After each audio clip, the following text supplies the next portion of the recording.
Hey folks, the Otherppl podcast is offered freely. Every episode is available for free, nearly 600 episodes and counting.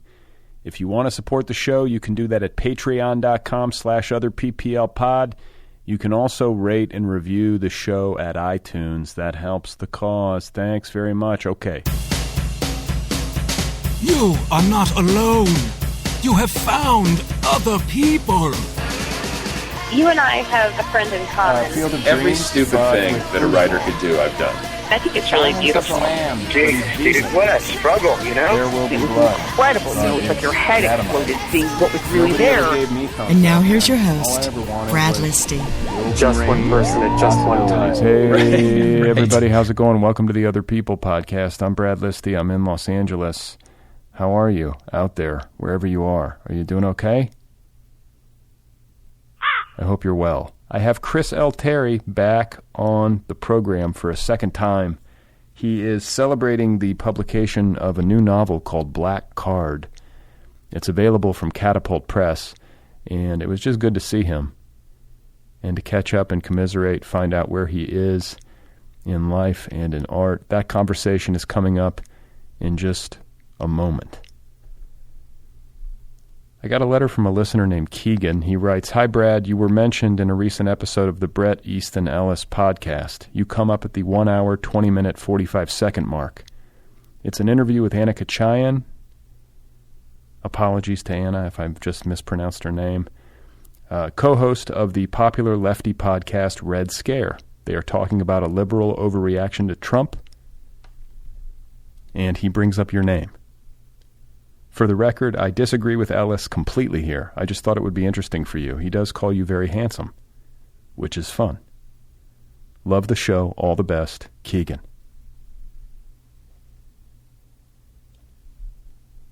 So thanks, Keegan. I appreciate it. And I got this email when I was out of town last week on vacation. So I haven't had a chance yet. I'm just back into town now, and I haven't had a chance to listen. But subsequently, I did receive word from multiple people telling me essentially the same thing. And from what I gather, it's a relatively benign mention. Like Brett is just talking, Brett who believes that, the resistance is a out of proportion overreaction is on one side of the line. I believe Trump is an existential threat, and that's our difference of opinion, which, for those of you who might be new to the show, Bret Easton Ellis and I got into a long conversation on this podcast in episode 587 back in July. So if you want to hear that, just listen to episode 587. I think that's what he's obviously referencing in his own show. So thanks, Keegan, for the heads up. I appreciate it. Thanks to Bret Easton Ellis for the name drop and for thinking that I'm handsome. I don't know how to process that. I also want to say thank you to everybody out there who is listening to this program. The month of August, this month, is shaping up to be the biggest in the history of the show by a very good margin. And in general, over the course of this summer, the listenership numbers have exploded to the degree that I got freaked out about it. And I even contacted the company that hosts the show, hosts the back end for the show. And I was like, is something wrong? Are bots attacking my show? Why is this happening? Why are people listening to this show like this? This can't be real. And they were like, no, everything's good. It's just people are listening. Not that people didn't listen before, but there's just been such a massive spike that it's unusual, and I appreciate it. So, I'm almost, the show is almost entering its 9th year of existence. I've been at this for a long time, almost 600 episodes. I don't really pay that much attention to numbers. It's not something that I fixate on. I don't think you really can if you're doing literary stuff. I think that's a great way to be miserable, or, it's just a great way to be miserable in general, is to fixate on numbers constantly. But I do look every once in a while to see how things are going, and typically over the history of the show, over these past 8 years, it's been slow and steady growth. And then suddenly there's just been this massive upswing, which is gratifying and a little spooky. Like, why is this happening? Maybe it's hit some sort of critical mass at nearly 600 episodes, but whatever the case, if you've been listening for a long time, thank you. If you're new to the show, welcome. Thanks for listening. And in particular, I think if you're out there and you are kind enough to talk about the show, if you like it, on social media and elsewhere, that really helps. I think that's got to be a big part of it. And hopefully the trend continues. We'll see. But it's looking good, and I appreciate it. So my guest today is Chris L. Terry. His new novel, Black Card, is available now from Catapult Press. Just a wonderful conversation, and great to catch up with him. Here he is, folks. This is Chris L. Terry. Yeah, I remember I managed to not have a hangover for maybe the first 9 months that my kid was alive, and then that first hangover, I was like, oh yeah, no, we just don't do that anymore. No, I'm not changing a diaper with this, raging headache. Yeah. So is this the first book you've published since the last book? It is, yeah. It is, okay. Yeah. So, and no judgment, you're talking to somebody who's been working on a book for like more than a decade, but wow. You had a kid, which will throw a wrench into anybody's writing routine. Mm-hmm. Like, did you have trouble? Did you go through a period where you just, like a long period where you just didn't work because you were doing childcare stuff? And I did the opposite in that I forced myself to work when it maybe was not productive. That first year, I managed to get... Right before, my kid is named Felix, and right before he was born, I'd completed a really sloppy first draft of this book. So this would have been summer 2014. And then I spent the next year working on another one that refined the story a little bit, but like considering the amount of energy, time, and stress, it might have been better to be easier on myself, Yeah, you have this big change coming in your life, and you're like, I'm not going to let go of the writing. Yeah, you sort of hang on tight. I get that. You want to try to muscle through.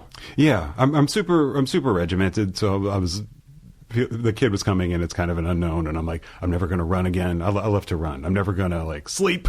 I'm never going to write. And none of those things are true. I still found time to do all those things. I just don't have hangovers anymore. No, the legend of this podcast. I always talk about this whenever I'm talking to somebody, not even necessarily on this show, but about having a child and how that's going to change their routine, especially around creative work. And I'm like, listen, I'll never forget interviewing Amy Bender, and she had young twins, and she's like writing her next collection or her next book in like 10-minute increments. Sheesh. That's why she's Amy Bender. Yeah. She had like 10-minute sessions where she would just like force herself to sit there and just like, get words down. And bit by bit by bit, she was like doing it.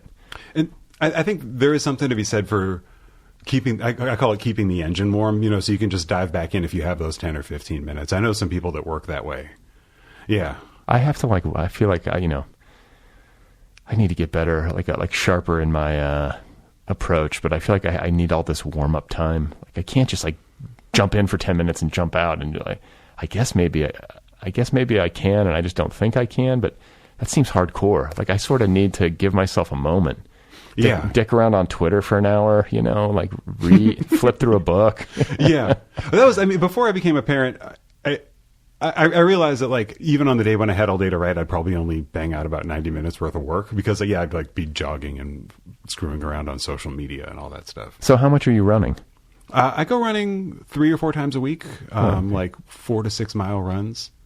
And I go swimming once too. I started learning how to do that in case I messed up my knees. It's good. I think it's good. I'm an advocate of mixing it up, especially as you like get into middle age. I think repetitive stress, doing the same thing over and over again, no matter what it is, can tend to wreak havoc. Yeah. I'm scared of that. And swimming's like the best exercise ever. It's different resistance because you're not really hitting anything. You're just pushing against the water. But like also like really like cardio intensive. Like swimming is exhausting. Yeah, I could probably run. I could go for a run right now for like an hour, but like I probably couldn't swim 5 laps in a row. So are you doing like real swimming? Like you wear a Speedo when you go in? No Speedo. I just wear like an ordinary swimsuit. You heard it here first, ladies and gentlemen. Chris Terry does not wear a Speedo when he swims. Not yet, anyway. I go to the pool at the college where my wife is a professor, and I'm just immediately humbled by all the really ripped water polo players that are practicing like 10 feet away. Yeah, those are people who are actually in shape. Yes. Everybody else is, you try to play that sport without any foundation. Like, I'd probably drown. You'd have to fish me out of the water. Yeah. Well, that's cool, man. And then, your book, I feel like your book speaks to, and I did not have time to like listen to our first conversation and like brush up, but from what I recall, I feel like a lot of what is in Black Card was in our conversation that first time around, like when I was learning about your life and upbringing. Yeah. It feels like a lot of that is fused in. Am I misremembering? I didn't have time to listen either, but I do remember talking about that a lot too. So why don't you let's give listeners like a brief overview then of just like where, because I don't want to do the same conversation twice, but I do think it's helpful when we're talking about your book to just have people be oriented in like your upbringing. Sure. You're biracial. Mm-hmm. That factors into the book. Can you just give like the 30,000 foot view? Yeah, of course. I was born in 1979. I have a black father from Richmond, Virginia, and an Irish-American mother from the Boston area. We lived in Boston until I was 15, and then we moved to Richmond, where I went to high school and college. And at the time, I was also playing in punk rock bands and traveling the world, or traveling North America and Europe, so some of the world. And to those of you out there in podcast land who can't see, I'm on the paler side. I have like kind of whitish skin, freckles, curly red hair, blue eyes. So to a lot of people, I look like a white man. To other people, I kind of look like Kid from Kid and Play. If you're of a certain age, like if you're 35 plus, I kind of favor Kid and Play in coloration. You could say Kid and Play with an MFA. My first book, Zero Fade, doesn't deal with mixed race identity. It's like a coming of age story about a middle school kid's misconceptions about adulthood and masculinity. One of the main conflicts is that the kid's a homophobe in a like teenage boy type of way. He thinks it's like gay guys are gross, and his favorite uncle is coming out of the closet. Okay, so speaking of race, like this particular moment in American history is, I think, especially fraught. But it's always there, and it's always been there since the founding of this country. Mm-hmm. But one of the things that occurred to me, not only with your book, but just generally lately, is how inescapable it is. Mm-hmm. And then I started thinking about you, and I started thinking about being biracial, and how it's like doubly inescapable for people who are embodying more than one race. Mm-hmm. Especially in America, it's the white-black dynamic that I think is most central to our history and to a lot of the suffering and struggles that the country has been through. And then another thing that occurs to me is the extreme delicacy around language and care around language that one needs to have to communicate about any of this effectively. Mm-hmm. Like one false word can muck up the works. And can send things spiraling in a dramatically negative direction. Yeah. So, I don't have to tell you all this stuff, but I imagine as somebody who's written a book about this and has lived through and continues to live through this experience, you must have. Like, I would imagine you have a lot of feelings about it. I mean, you wrote a book about it. Sure. I mean, this is definitely a stressful, unhappy time. But I think that the good side of the fraughtness, is fraughtness a word? I think so. Right. It is here. The upside of the fraughtness is like a lot of the concerns that I'm hearing are coming from people who maybe weren't thinking about those things before. So if you ask, I think for a lot of people of color, we already knew a lot of these things. And a lot of the static right now is coming from people who had the privilege of not having to think about that, finally starting to think about that, which is a relief. Not that I wish it wasn't happening this way, but I think it is starting some very important conversations, and hopefully something more constructive or something more positive will come out at the end. Well, it's externalized, a lot of which was previously kept under wraps. mostly for ill. Like, Yeah. I think we're seeing Trump having given permission, or a sense of a feeling of permission and freedom for a lot of racist people to fly their flag and to be openly, openly racist. And so I think for a lot of people of color, it's no big shock. But it's also kind of I told you this shit was racist, Right. but I couldn't really prove it before. Right. It's So that feeling. I think the bigger shock is for, white people in particular who are not racist, but might not have understood the depth or the scale of the problem. Yeah. And so maybe in that sense, it's a positive because it's undeniable now. Yeah. To anybody with eyes and ears. Yeah, and I have some thoughts about that too. I think that that even like not having that privilege of not seeing the problem could be considered a form of racism. And one of my campaigns, as I talk about this book, is that I want to lower the bar for what's considered racist and what's talked about as racist, and what is and even the consequences of that. Because I think, you call something racist and somebody automatically goes on the defensive. But there's so much racist shit out there that I think just like the smaller stuff, what people call it microaggressions sometimes, aren't being addressed because it carries this weight of being called racist. And I wish that calling something racist didn't have so much weight. That's the kind of thesis of what I'm saying here. Yeah, well, I mean, there's different. It's like a spectrum, right? I think that's kind of what you're saying. Like, there's like the really vile, hateful, like cartoonish racism almost, where you're just like, whoa, like this is a dark soul. Yeah. But then there are people who, like you say, who maybe have blind spots that they shouldn't have, but are well-intentioned generally. Right. And like, I think like I would call them like winnable, like redeemable. Some of these people, like, I hate to say it, like it's, maybe they're redeemable in some ultimate sense, but boy, that's a lot of work. Right. And then there are other people where it's less work, like people who I think want to do the right thing, but might just be blinded by their privilege in ways that are a little egregious, but it's fixable. Like, we can work with this. And, to be perfectly candid, I might fall into this camp a little bit, like no ill intent, but just like not paying attention the way that I should have been, not seeing as clearly as I should have been. Sure. There's always room to improve on this stuff. And I think another like thing that your book and this subject matter generally makes me think about, even though I'm like kind of Buddhist agnostic in my orientation now. I was raised Catholic, but I think about like Christian, I think about the Christian value system in particular, like forgiveness, love thy enemy as thyself, like the meek shall inherit the earth, the sermon, like all this stuff like comes to mind as I think about like, well, what are we really supposed to do? And like, what is the outcome that we're looking for? And I think in the context of maybe like, cable news conversations, or especially social media conversations, it's like, well, what outcome are we aiming for? Do we want vengeance, or do we want justice? And if it's one or the other, like, what does that look like? Yeah. And I worry, I think sometimes that if it's vengeance, and that's often how it feels emotionally, which is understandable, but what I worry is that it would perpetuate.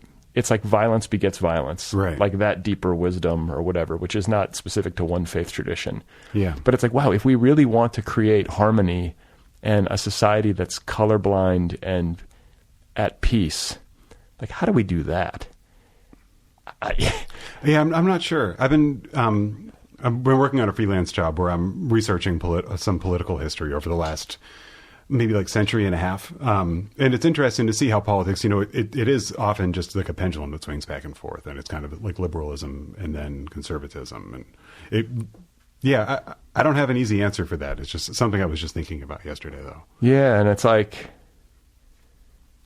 I think the answer is not, I think there's politics is a big part of the answer. There has to be political action as a component of a movement towards justice, but it also is spiritual, for lack of a better word. Sure. Look at the civil rights movement. Who was its leader? It was like a preacher.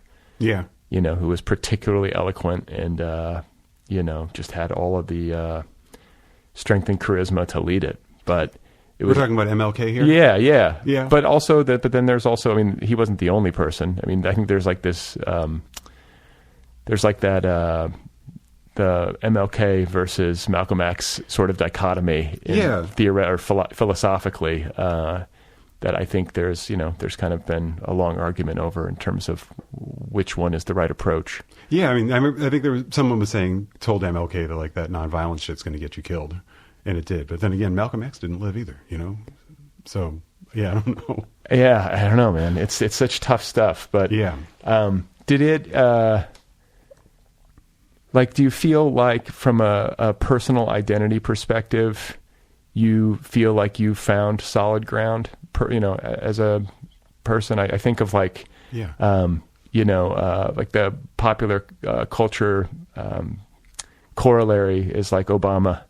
He's like the guy who seems to have really done a lot of work, like deep work in resolving those kinds of questions, not only around his racial identity, but I think relationship to his dad, that book that he wrote. Yeah. You could really feel that in him, that there was a solidity. He just projects such like confidence and calm, like no neurosis. Like he's not a neurotic guy at all.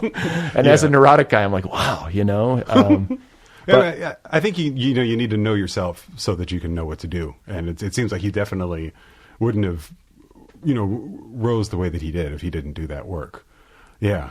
Every person who seeks high public office should have to do that kind of work. That'd be nice, huh? Yeah, they all write books, but they don't really write them. Like that book was written, I think, crucially before he ever entered public life. Yeah. And it was really searching. And it's a good process to put yourself through. It's hard, but it's healthy. Yeah, I agree. I don't know that I will always have my insecurities about my identity and about where I fit in the world. But I've done a lot of work over the last 10, 11 years of my life, especially. It was something that I spent a few years leading up to that looking for ways to do that work and finally started to find it in my late 20s, early 30s. How do you do it? In writing or? Yeah, writing helped. It was first I wanted to get the hell out of Richmond, Virginia. And I moved to New York because I wanted to be around just a better mix of people. And I felt like I was getting that there. And then I moved to Chicago to get a creative writing MFA. So I was writing, and a lot of the stuff that I was exploring in writing was stuff about like mixed race, Black identity. So I was laying the groundwork for the book Black Card pretty much within my first semester of grad school. And at the same time, just completely serendipitously, at Columbia College Chicago, I got offered a student worker job in the multicultural affairs office. I just signed up for like a work study type of job, and they found my resume and contacted me. And there's nothing. I don't think there's anything on my resume that said that I really needed that, but I really needed that. So I got to be around lots of different people, and I got to know myself as a Black person in Chicago, I would say, in part through that job. So thanks, Kim Weatherly, if you're listening to this. That's my old boss. I'm wondering, you've lived in New York, Chicago, and L.A. Mm-hmm. Like of the three cities, was there one that distinguished itself as being like the most sane on matters of race? So I think that it's been 15 years since I moved to New York. And I think culture has changed a lot since then. So I left New York before Obama was elected. I think L.A. is my favorite so far. I feel like there's just the first time I came to California, I was in my early 20s and I was on tour with my band. And I woke up one morning as I was in a punk band with four white men, who I'm still friends with. But I woke up one morning and we were staying at someone's house, and I want to say it was Santa Barbara or Goleta, like near there. And I realized my bandmates were the only white folks there. And it was in this kind of punk rock context, which felt really overwhelmingly white. And that was my first idea that maybe coming west, there'd be things had browned a bit more, as they say sometimes. There were more like mixed race people, more Black people doing the stuff I wanted to do, and like brown people doing the stuff that I wanted to do. And I still feel like that here, even I'm glad that my kid is having the experience of living around a bunch of different people. I went to pick him up at daycare a few months ago, and him and some of his friends were singing songs, and it was like every single kid on the rug was like a mixed race kid with slightly different heritage. Yeah. That's great. Yeah. And I really, you talk about like wanting your kids to have experiences that you didn't have. And I'm really happy to be giving that to my child. I hope it helps him. Well, it's got to be easier to grow up in Los Angeles as a mixed race child than it is to grow up in Richmond, Virginia. Yeah. Yeah. Because like I can say, I mean, you don't fully maybe feel like you belong to the white community or the black community. Mm-hmm. I mean, did you feel that? You felt that explicitly? A bit, yeah. Yeah. Do you, talk about that experience. That's got to be so interesting. Like, you have to have had experiences in your life where you're with a bunch of white people who don't realize maybe that you are African American. Oh, yeah. I definitely go incognito sometimes, especially like I used to have shorter hair. I think my hair is one of the main tells. Yeah. And I used to have really short hair. Yeah. Well, let me rewind a little bit. So we were in the Boston suburbs at first, and we were in like a Jewish enclave. So I went to school with lots of kids that, like, if you were to describe them, it could also sort of look like me, like curly hair, fuller lips, paler skin. So I wasn't, and there weren't very many black people around. So I wasn't, I wasn't really thinking. I had the privilege of not having to think about race and identity very much until I was maybe a preteen and I started to get a sense of the world. This would have been like circa 1990 when there was. It feels like it was a really good black pop culture era, like In Living Color and Arsenio Hall, and there was quality black art in the mainstream. I think. I also am biased because that was my age or my era. But yeah, we moved to Richmond, and it was a lot more of a black-white dichotomy. So this would have been the mid-1990s. Like, end of the crack era, Richmond was still a really violent place, neck and neck with Gary, Indiana, usually for per capita murders. And the population was like maybe like 55% black, 45% white. I'd never really lived around black people before, and I was like, you felt good. I'm coming home. Like, I'm gonna get to know myself a bit more. And I think I was just deeply into some white shit that I didn't realize and like didn't really click. What was the white shit? Like punk rock or? Yeah, like skateboarding and the Beastie Boys and shit. And I mean, I know that's just kind of topical or superficial things, but I also hadn't had a lot of the experiences that a lot of the black people that I was meeting were having. And as soon as that proved to be difficult, I kind of retreated into punk rock. And that's, it's embarrassing to admit, but it was also like 2/3 of my life ago at this point. So, well, what's embarrassing about retreating into punk rock? It's like a good place to retreat when you're an adolescent. I mean, as good a place as any. Yeah, that's true. But I think it was me being like, this is my first chance to really get to know myself as a black person and to deal with race head on. And I was like, or Green Day, and it's like, all right, that's probably taking the easy way out. Right. I got some very good things out of punk rock. But what else are you going to, like, what are you supposed to do? And I think that's what your book is about, to try to prove your bona fides. Yeah. And it's like, it almost seems like being a tryhard is even worse in some ways, or that just can set you up for failure, spectacular failure, as opposed to this kind of tiptoeing away that I was doing. Well, and it's like maybe it's not an either or, like, or a both kind of thing, but that being mixed race is just its own thing. But that's the thing, that it isn't. That's the other pisser. Well, I don't know. It's a good thing, but it's a complicating thing. Is that it isn't its own thing. It's like there's people like me who are half black, half white, and then there's all sorts of mixed race. Could be so many different combinations of things, and it's to the point where like some people don't even like to say biracial anymore, because at this point, like, someone who comes from two different heritages can be having a kid with somebody from two other heritages, and then they have a kid who isn't biracial. They're like quadracial or something, and yeah, it's evolving fast, which I think is a good thing. I think that's what we need. Yeah, like, it just needs to get to the point where it's just no longer an issue. It's, and I say this with humility, it's exhausting. Right? It's exhausting for me. It must be like 100 times as exhausting for people of color. Mm-hmm.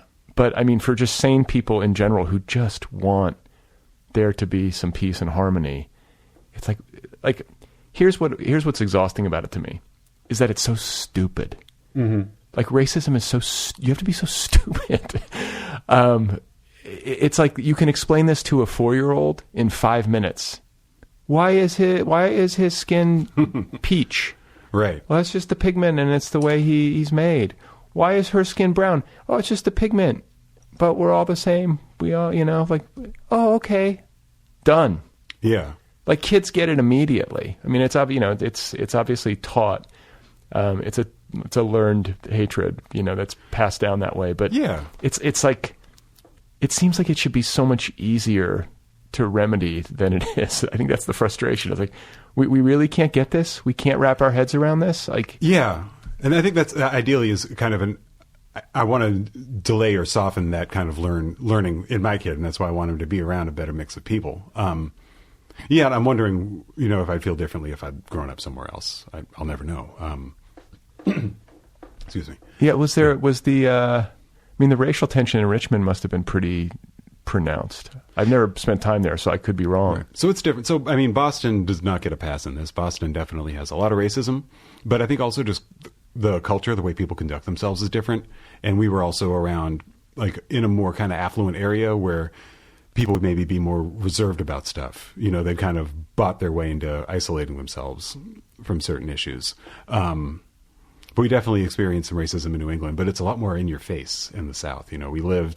Our first apartment was like, when I took a left off my parents' block, the first thing I saw was Robert E. Lee's horse's ass. Because there was a street called Monument Ave that's right there that has huge statues of 4 different famous Confederates. And we lived right by the Lee statue. So it's like every day it's just this reminder that, that not too long ago, somebody had fought so that like people who own like him could own people who look like my family. Yeah, why don't we knock that shit down? I'd like that, yeah. I mean, like, that seems appropriate. Like it should have been done long ago. Yeah, and that movement is gaining some traction, which, that's what the Unite the Right rally in Charlottesville 2 years ago was about that. So that there's obviously some very vociferous resistance to the idea of taking down the monuments. But, yeah, I think those things should go, yeah. Like, they're un-American. Yeah, I agree. I mean, like, full stop. Like, and this notion, like, Robert E. Lee was really a good man who was a very good general who just happened to be defending the rights of his state. It's like, no, motherfucker. He was fighting to destroy the Union and preserve slavery. Yeah. End of story. Yeah. And that kind of softening perspective has really rolled into things in Virginia. And I noted that it has changed, and I moved there 25 years ago. But when I was like a teenager, it wasn't Martin Luther King Day. It was Lee Jackson King Day, because Robert E. Lee and Stonewall Jackson's birthdays are right around King's. And it was, so, they said, well, we want to celebrate this history too, and it's important to us. But it's like, you're also trying to diminish this, like, one victory, this one thing that you've given black people. You've just put They called it Lee Jackson King Day? It was Lee Jackson King Day up until like maybe 2000. Is that a Southern thing, or is that just a Richmond thing? I think other Southern states had similar things. Interesting. Yeah. Well, and, I think more broadly, like, just to shift gears a little bit, like, thinking about race and racism is, like, I have a belief that, like, we all have, all of us, no matter your skin color, have racial bias. Sure. Clearly, like, white people who are racist against people of color is the overwhelmingly... it's overwhelmingly the biggest problem and the core of the disease. Yeah. But if we're being honest, just as like human beings on an equal playing field, like, we all have some racial bias. Like, there's Puerto Ricans who are, have a racial bias against blacks and vice versa. Or, I mean, like, it's not like this thing is exclusive to one particular, type of person or, a group of people. Like, this is just a human thing. Yeah. And it's something I think we got to be somewhat real about in ourselves. Absolutely. Yeah. I wanted to say this earlier. I'm definitely not on a high horse here. And like, something I really appreciate about living here is that I'm realizing more and more of my blind spots, because there's people from all over the world here, and there's so much I don't know. And I find that fascinating. I want to know more, and I want to exist around different people. Well, yeah, I do too. And I also, it's like, how do I be better about widening my circle to, in an authentic way, include more people from varied backgrounds? And it can be hard to figure, like, how do I make that happen? Yeah, because it goes back to the try hard thing I was talking about, where it's like, you don't want to like tokenize somebody and insult them and just be like, well, you're black, so I need a black friend. Yeah, that's like, you. I wanna, like, when you bring a Filipino in here, like, and you don't want to be like hey guys, how's it going? I just want to, I'm trying to branch out, like it's got to be real. Yeah, I don't know what the best solution is for that. There's Louis C.K., may he rest in peace, had one of his one of his TV shows. He had one called Lucky Louie. It was like, I don't know, in the mid 2000s. Yeah, that was like his first HBO. Yeah, like his big series that was supposed to be his breakout, but it didn't do anything. Yeah, there was one episode where he's like trying to make friends with a black person. I think it's played by Jerry Minor, who's a really good comedian. And he finally admits to Jerry Minor that like his kid saw a black person and said refrigerator, because the only black person they'd seen in their house was the refrigerator repairman. And Jerry Minor, I think it was Jerry Minor, his line was like, you know what, I'll do this if it means that one little white girl can tell that black people in refrigerators apart. And I thought that was a really like deft way of touching on that. Like how do you do that work in a way that doesn't, continue to like insult and oppress the people who you're trying to gain a greater understanding of. Yeah, and it's like, and I think ultimately, like, there are people you get along with. It doesn't matter what their cultural or racial background is. You know it when it's happening, and you should always embrace it when it does. Yeah. And if it's not happening, like not for some like super toxic reason. Yeah. Like just like let it be. Yeah. Like you don't have to be friends with everybody in the world. You know what I'm saying? Like like there can be like this overcorrection type of psychology or like emotional experience that I can, I've been through. But I think ultimately it's just like, like certain people you vibe with, like go with it and make sure to take care of those relationships because it's important. I think like a friendship is really important. Yeah. The older you get, I don't know. It's like one of these things that's always on my mind. I feel like I need to be better at because once you have children, you got work. Mm-hmm. It's harder to maintain friendships. It is. Then it's like when you're in your early 20s, it's like prime time, college, whatever. You can easily do it because you don't have all these other things pulling you. But I think you can be you're in a good place in terms of race relations if you meet someone from another culture and you're like, yeah, I don't like that motherfucker, and it's not because like. It's not like I don't like them because they're Filipino. It's like, I don't like them because we don't get along. Yeah, the guy's just an asshole. Yeah. It doesn't have anything to do like with anything racial or cultural. Like, like as long as that's coming from a pure and honest place. Yeah. Like that's what I think it's healthier. I don't think it's healthy to like, just like seem to paint with a super broad brush and try to be like that overly woke person. That feels inauthentic to me. Yeah, I agree. And I feel like that'll just have you riding for a fall because you're not as woke as you want to be. You're not as woke as you think you are. And someone's going to point that out if you're real loud about it. But I think also the flip side to the like getting to the place where you can admit that you don't like somebody is, you also, it is valuable to still examine, still ask yourself, make sure that you aren't being extra hard on this person because they're from a different culture. Right. Right. And I mean, I think that talking about retreating into punk rock, like I got to the point where I was like, just like scared to try to make friends with, like 15-year-old me was scared to try to make friends with black people. So I'm like, I'm going to fuck this up. I need to do something easier. I just wasn't willing to do the work at the time. Yeah. Well, I get that, it's like, it can feel like a minefield. Yeah. And you don't want to make a mistake. Yeah. It's like being blocked or something, it's like, there's a lot of fear. Mm-hmm. But and then you get all nervous, and then you really screw up. yeah, exactly. Then it just like compounds; it snowballs. So, do you feel like you can't be in a perfect equilibrium with the different racial components of yourself, can you? Like, are you equally comfortable with being white and white culture as you are with being black and black culture, or do you feel like you tilt one way? Like, do you notice that in yourself? I mean, I think I'm equally uncomfortable in that, that I have concerns in either situation. So I'm at my most comfortable when there's just a variety of people around, Yeah. Yeah. And so it's not as much of like a dichotomy. It's not as stark of an issue. Yeah. Yeah. And do you must be privy to, I mean, you talked a little bit about this, when you referred to, how did you refer to incog? Incognito? Yeah. Yeah. Like, but you must have been in your lifetime in situations where people were not aware of your racial identity and might have said things in front of you that they otherwise would not have. Oh yeah, there have definitely been times where where white folks who didn't recognize me as black and started doing like anti-black racism. And what do you do? I'd usually tell them I'm black. And what do they say? And then they're like, "Oh, I'm sorry," and it kind of leads to some like, "But you're different. You're not like the rest of them." And it's like, "Oh, yeah. I don't need to be reminded of that."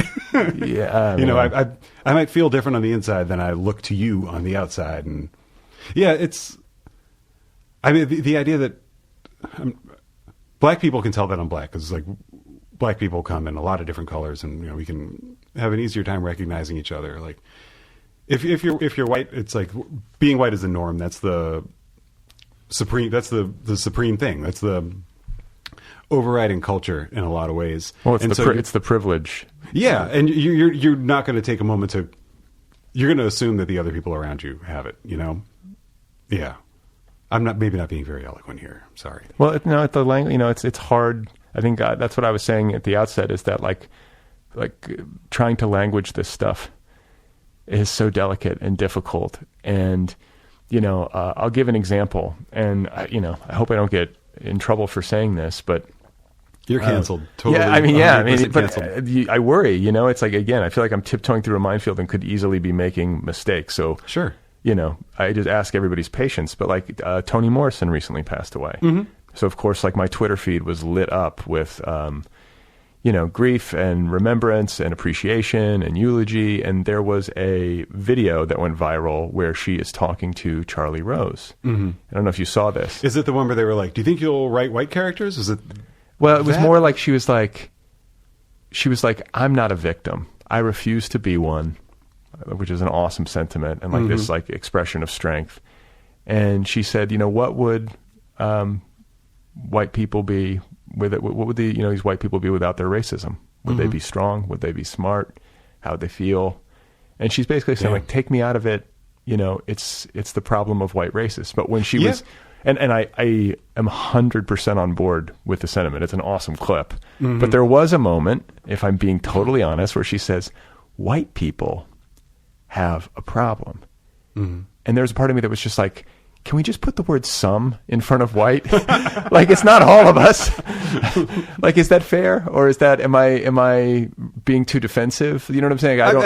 I think that was like me talking about not wanting to do the work as a teenager. I think that's still, it's not easy to do that work. And that was your instinct of being like, fuck, I have to deal with this now. And, I go through a similar thing where it's like, I'm dealing with something racist and I'm like, man, I was just like trying to get some groceries or like I was just trying to look at Facebook for a minute and now I have to like say something about this. And this is nerve wracking and exhausting, to like, to call out some racism. They call it emotional labor is the term that people a lot younger than me use. So yeah. So do you think because social media is, so often so toxic and there's just this never-ending torrent of takes and feelings, do you think it's been positive for people's understanding of race, or do you think it's been net negative? I think it's good. I think anything that has people in touch and communicating is good, even if it's, people are communicating in their internet ways or they're hiding behind a screen, and are maybe showing their worst selves. But I feel a lot more tapped into other people's experiences by looking at social media, by looking at the internet. And I know that it's a performed type of experience that people are sharing on there. But it still teaches me more. I think it's still valuable. I can still feel like I at least have a sense of other lives that aren't just in my world. I don't get out a lot. I work from home. I'm a parent. That's right. Right. I think that's true. Like I would not have, like for all that I kvetch about social media, without my Twitter, I would not have anywhere near the kind of window into the minds and lives of a great variety of people. Yeah. That I have access to because I follow like 6,000 people, or whatever. I follow a ton of people. I don't care, I'm not judicious about it. And So it kind of washes over me. Yeah. But like that. maybe that's the value. I mean, maybe that's the upside. I mean, there's plenty of negatives, but that might be something that if I ever do bail, which I dream about doing, just like, just checking out and living a less mediated life, like that might be something that I feel is lacking, once I'm gone. I like being lost in that sauce. And it's like I was saying about feeling most comfortable around a variety of people. I can kind of create that dream world for myself on social media a little bit. And then it also, but also monitoring the way that I digest things. I was just hanging out with one of my friends a week or two ago, and we were talking about, I don't know, a few different like memes or like recurring internet jokes that we really like. We're like, but these just aren't our jokes to make for whatever reason, like it's not going to sound good if I'm making this joke, but boy, am I going to listen to other people make it. Right. I'm a wise ass and I seek out humor. Yeah. Well, your book's funny. Thank you. Yeah. I mean, but I think like how it'd be pretty, I mean, it's always hard labor to write a book, but to write a book that grapples with this stuff in the absence of humor seems like it would be that much harder. Yeah. Yeah. It is weird. I'll be sometimes reading something and I'm like, I get this. I like I understand what they're doing here, but there's something wrong. And I realize that it just seems kind of humorless in a certain way. And that's definitely something that will put me off, a conversation or a piece of artwork. So what about like you've talked a couple times about doing the work. Yeah. This emotional labor of engaging with race and investigating our own biases, our own blind spots, our own, racism, even if it's like more on like the benign end of the spectrum or like in that, if that's a way to put it. Yeah. But like, what does the work need to look like? You know what I'm saying? Like what practically can a person do? Because, I think so many of us, like I don't want to be racist. I just want to get along with everybody. Right. I want to be part of the solution, but I also don't want to overestimate where I'm at with this stuff and have like some sort of high opinion of myself when it's not merited. Right. That's a really good question because I feel like I was being a little bit catchphrasy here and trying to coast on that. But I think that, the work, that kind of emotional or personal excavation, it varies on an individual basis. For me, doing the work was kind of getting to understand any like internalized racism or white supremacy that I got by mainly being raised around white people.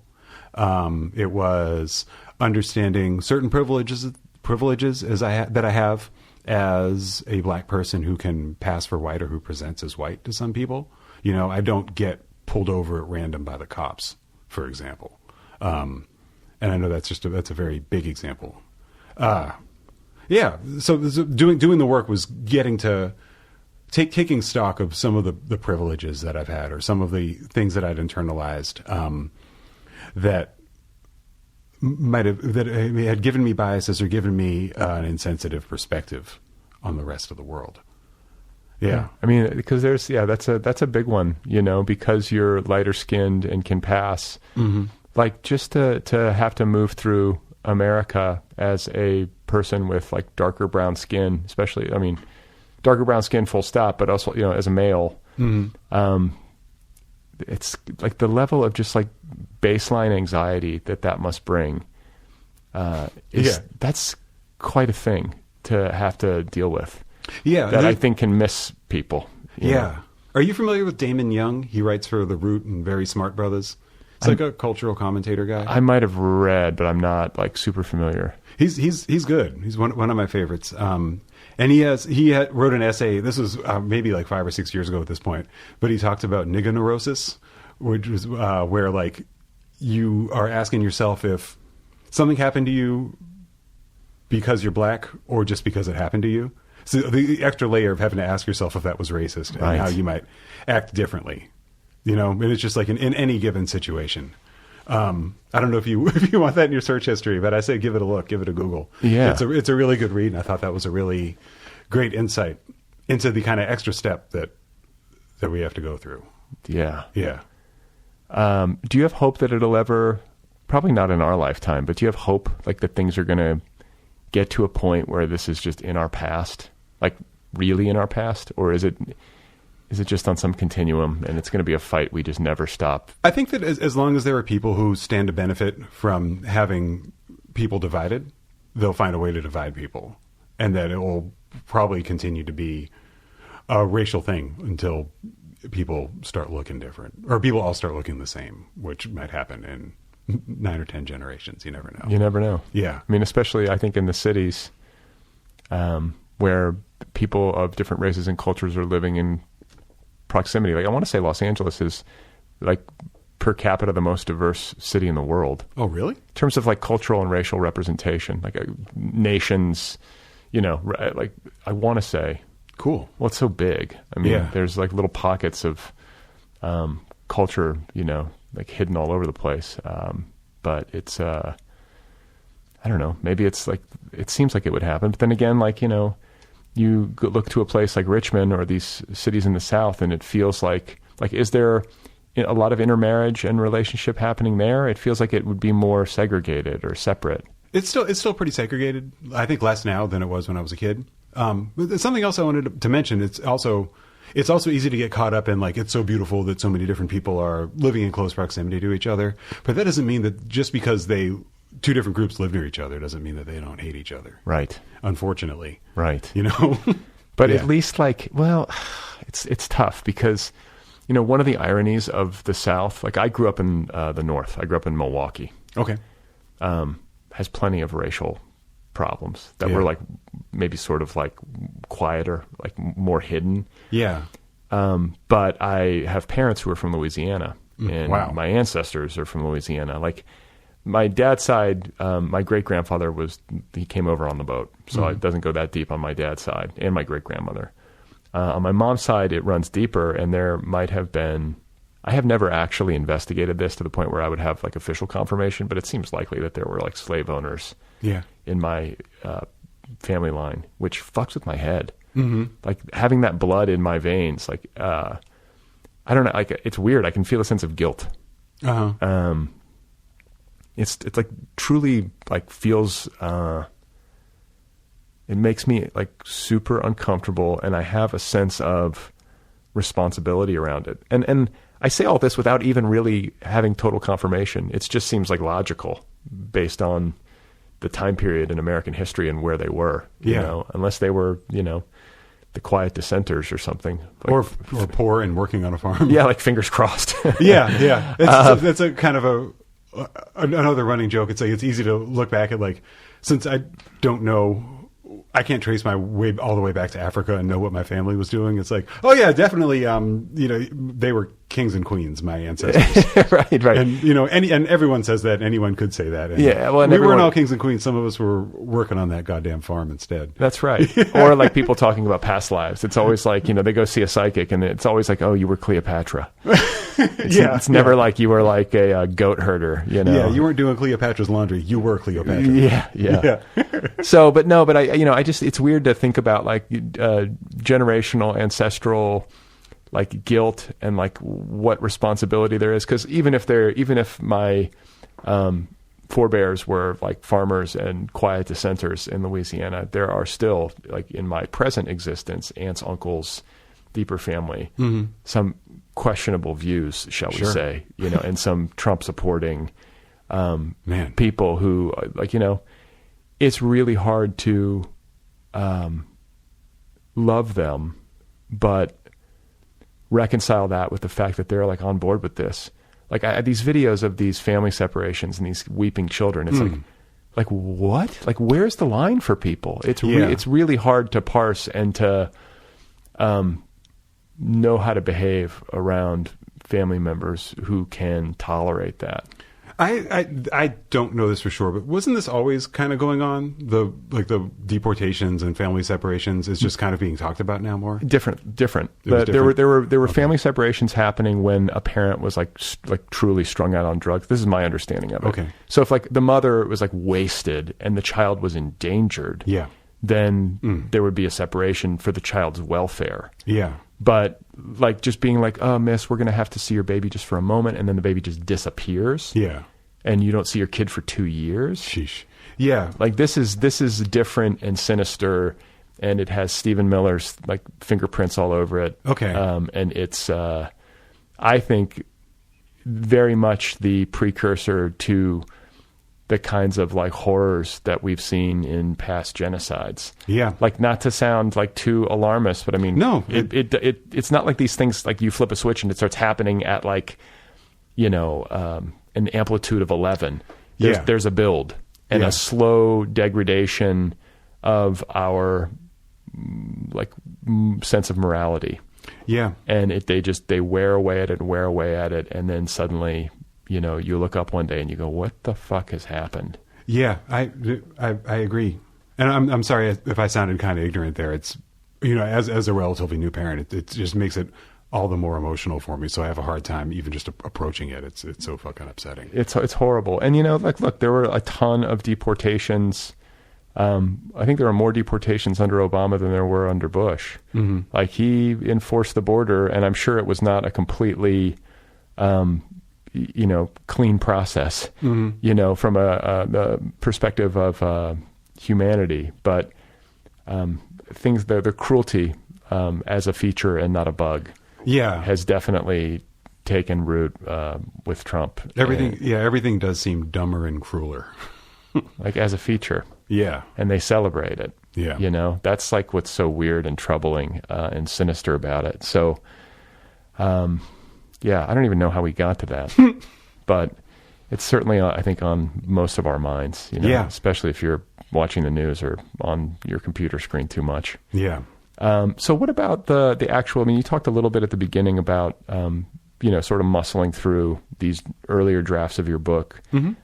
In, you know, after the birth of your son? Yeah. Your son. So, you know, did you burn yourself out? You hit a wall where you had to take a break and then come back? Like, you got through draft 2, that draft where you were sort of, you know, fighting your way through it, and then what happened? So in between drafts, I'd take a couple weeks to, like, to decompress and, you know, watch TV on a weeknight or something, instead of, like, spending that hour or two between, you know, work and putting the kids to bed and going to bed myself writing. But then I'd always get to a point where I'd feel like something wasn't right. I'd have this kind of baseline of anxiety or depression and be like, oh yeah, I need to be working on my stuff. I need to do that. And it got really bad after that second draft. This was, the fall of 2015. So I was coming to the end of my first year as a parent, which was wonderful and awesome, but also exhausting and a major life change. And I had a job that I was really unhappy in that was very depressing. What were you doing? I was doing copywriting work at a really poorly run company. That'll do it. Marketing writing. Yeah. And it wasn't like that. It wasn't like a barrage of work that was stressing me out. It was just like not enough to do and having a hard time getting any sort of results, which also translated to how I was feeling about my book.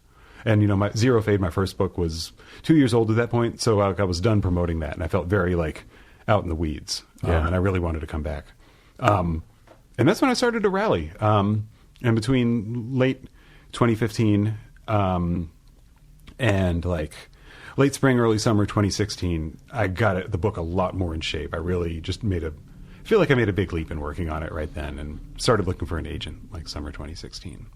And you found one? I did, yeah. And I found an agent pretty quickly. Who's your agent? I work with Kirby Kim at Janklow and Nesbitt. He's been fucking awesome. Yeah, he was my number one choice, and I got him. Why? I'm sorry, maybe I've lived in California for too long, but I was just kind of going off my gut. Like, I knew a couple of people who were represented by him, and they spoke really highly of him, and something was telling me that he was the one for me. And it's proven right. He got me right around where he helped me hit my reasonable expectations for my book. You know, I wanted to take a step up and work with, like, a bigger indie publisher. And I got that. You know, in the back of my head, it was also like, or maybe I'll get a $2 million advance. And I had to take a moment to mourn when that didn't happen, but I'll pay off those student loans later. Oh, I mean, you know, there's like, how many people get that a year, I wonder? How many of those deals for literary fiction or literary nonfiction actually happen? I'd love to see somebody keep track. I saw a list of some of the, like, biggest book advances, and most of them go to, like, celebrities who are writing a book. So I'm not a known quantity outside of this. But every once in a while, there's like that debut novel that all the publishers are fighting over. Yeah, and my haterish kind of sour grapes thing to say is that that's a whole lot of pressure also, and there's like it's almost impossible to make back that advance, so it's going to be hard to sell your next book. Right. But that's how we make ourselves feel better. Yeah, I'd love to have that problem, man. Right. Yeah, I got those student loans, like I said. Oh my God. So you got the agent, you went out, got the, like, how long did it take for it to sell? Did you have to wait a long time or? Oh, so I officially signed on with Kirby like fall of 2016, and he had me editing the book for a while. We worked on it for about 9 months. He started chopping it summer of 2017, so almost an entire year went by, and it sold. It got to the it took like 3 or 4 weeks to sell, to the point where I think he was getting a little bit nervous. It's not that long though. Oh yeah, it was still like it happened, but it wasn't like, oh damn, there's a bidding war immediately. I mean, that's, I guess, like if things go, I mean, people can preempt, and it's not necessarily going to mean like life-changing money, but yeah. It seems like when things sell, it typically happens fast. Yeah. When good things happen, they tend to happen quickly. Yeah. When it comes to the sale of art, and the same thing's true in film. Yeah. It's rarely like a 6-month process where people are deliberating. I think we were getting to the point where it was it was on the precipice of not happening fast. And so my agent was getting nervous, and I was like still pretty new to the process. So I was like, I don't know, is this good? Blissful ignorance. Yeah. So you weren't like freaking out about it. I'm always freaking out about everything, but I also didn't want to get in his way, Yeah. I mean, sometimes this is a good thing, but I had some distance from the process. I kind of like fed my manuscript into a machine, and it's being sold to these other people who are working with these people, who know these publicists, who know these people in media, and it's really cool that this is all happening. But it also, it means that what I'm making is a commodity, and it's kind of interchangeable. And it's like once it's out of your hands and, out into the world, it's out of your hands. Yeah, and I can let these pros do it, and they'll get way better results than I would if it was just me emailing people.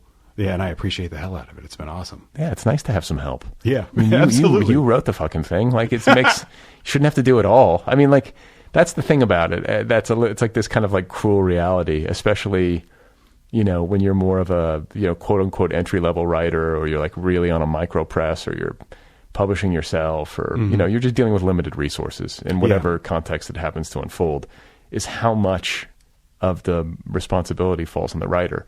Not necessarily like explicitly, like no one gives you like a list of things to do, or maybe your publisher does, but it's more like if you don't do it, no one will.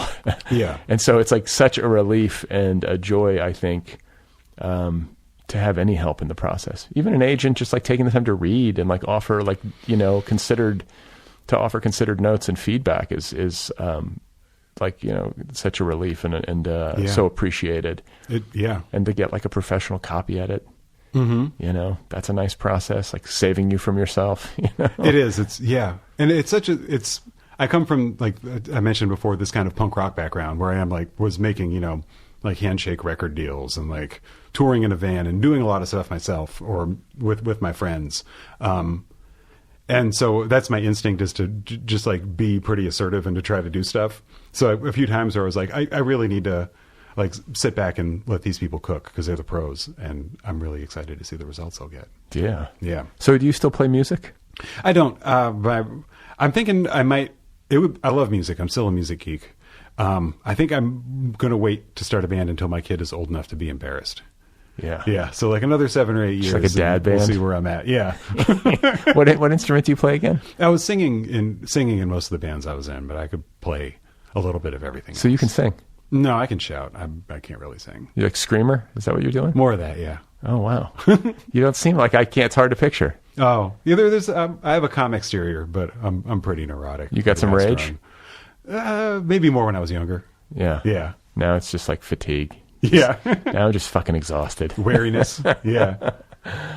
So what are you working on now? Like, you got another book in the works, and like, are you working a day job? Like, or is the writing the thing? Yeah. So things are very transitional right now. Book wise, I have about half of a decent draft of another book, like a YA book about a kid who's having a series of mysterious seizures while going through a breakup.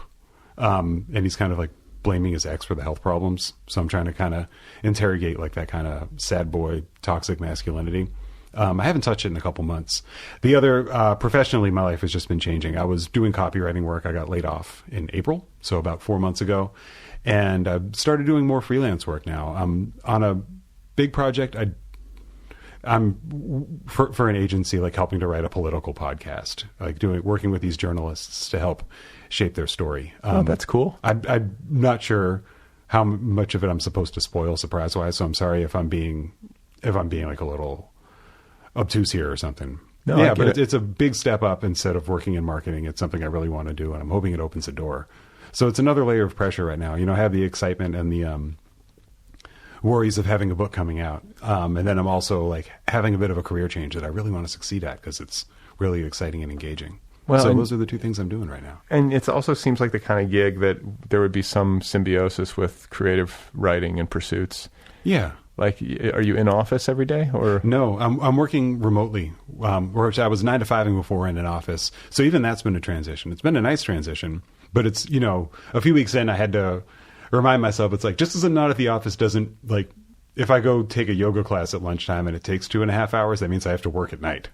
Yeah. There are still only so many hours in the day. Right. But at least I'm not like I'm there driving to Santa Monica every morning or something. Yeah. I mean, it's like, I think a little bit of both is sort of good. Like, if you work from home too much, you can sort of get isolated and,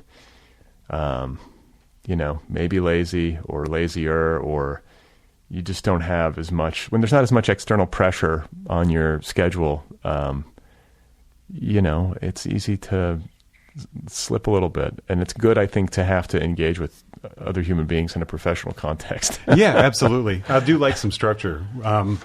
But not too much. Because then I feel like I've had like several conversations about this recently. Like, if you have to go into an office every day, like all day jobs tend to be exhausting because it's work. You got to put a lot into it to do well. Yeah. But when you're in office every day, and I guess maybe in particular if you have a little bit of introversion to your makeup, like the expenditure of energy that is required by that really increases the toll that it takes on you. Yeah, you have to be on in a completely different way. Yeah. Yeah. I also feel like there's some kind of meeting in the middle that I'm trying to achieve right now where it's like you can go to an office and be there for 8 hours and like go to 2 meetings, answer a couple emails, and work on something. And that's honestly maybe like 3 hours worth of time you've actually spent being productive, and the rest is not doing that, doing whatever else. It's also so distracting. People are constantly interrupting you. Yeah. There's all these meetings and like weird, like,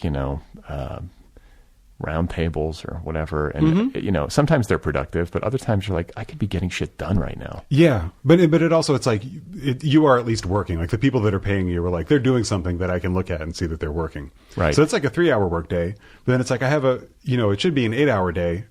So, but 3 hours of working from home productivity just doesn't feel like enough. Do you know what I mean? So yeah. I'm pushing myself a little bit more right now too. I get it, but I also think like there's different like levels of productivity within a time frame. Mm-hmm. Like if you're really focused for 3 hours, mm-hmm. like no social media, no phone, no internet, and you're just locked in, mm-hmm. that's, I think, better than spending 6 hours where you're sort of in and out. Yeah, absolutely. Yeah, I was super duper focused for 6.5 hours yesterday, and it was amazing, and I wish I could do that every day. Yeah, like Monday, I was also staring at a computer, like just trying to find my way into something for so long, and like it just was not very productive. It was. You're never going to bat 1,000. You're just going to have like, there's days that are going to be great in that respect, and then there's days where you're like, look up and it's like 4:30 and you haven't gotten a goddamn thing done. Yeah, yeah. I put pressure on myself to bat 1,000. So there's always that voice in my head that's like, you just do the 1,000 again. Right. You do it. And I'm like, well, it's good to have goals, right? Yeah. Well, congratulations on the new book. Thanks, Brad. On the kid, on the successful move to LA, and good luck with the next one. Oh, you said it's the YA book about the kid with the seizures. Yeah, yeah. What about, like, are you doing any Hollywood stuff? Do you have those aspirations? Like, do you screenwrite or anything? Being in close proximity? I'd like to. I'm hoping that it seems like Black Card, my new book, might be opening some doors. I don't know. I'm very wary of being yet another person in LA that's like, yeah, I'm about to break into Hollywood. Sure. Got a pilot. Yeah, exactly. I don't have any like spec scripts sitting around. That would be something I'd like to try right now. My creative energy is just going into like prose, like essays, fiction, all that stuff. Eventually, I would like to do that, and I'm hoping. I have a film agent through my literary agency who's like trying to get the book optioned, and I'm wondering if that might be the thing that helps me to give that a shot. Cool, man. Well, I wish you the best of luck, and thanks again for making time to come talk. Brad, thanks for having me by. All right, folks, there's Chris L. Terry. His new novel is called Black Card. It's out there from Catapult Press. Go get your copy right away. You can find Chris online at chrislterry.com. His Twitter handle is @ChrisLTerry. Once again, the novel is called Black Card. Thanks to Kill Rock Stars and the band Stereo Total for the theme song music as always. Thank you to Tiger in My Tank for the interstitial music. If you want to support this program, throw a few bucks in the hat, tip your server. You can do that at patreon.com/otherpplpod. That's patreon.com/otherpplpod. Don't forget to rate and review this program on iTunes if you have a couple minutes. It helps the cause. If you'd like to write to me, my email address is letters@otherppl.com. Let me know what you think. Tell me a story. Share your feelings. Fuck you! This program has its own official app, the Other People with Brad Listi app. It's free. It's a great way to listen. Go get the app. It's available wherever you get apps.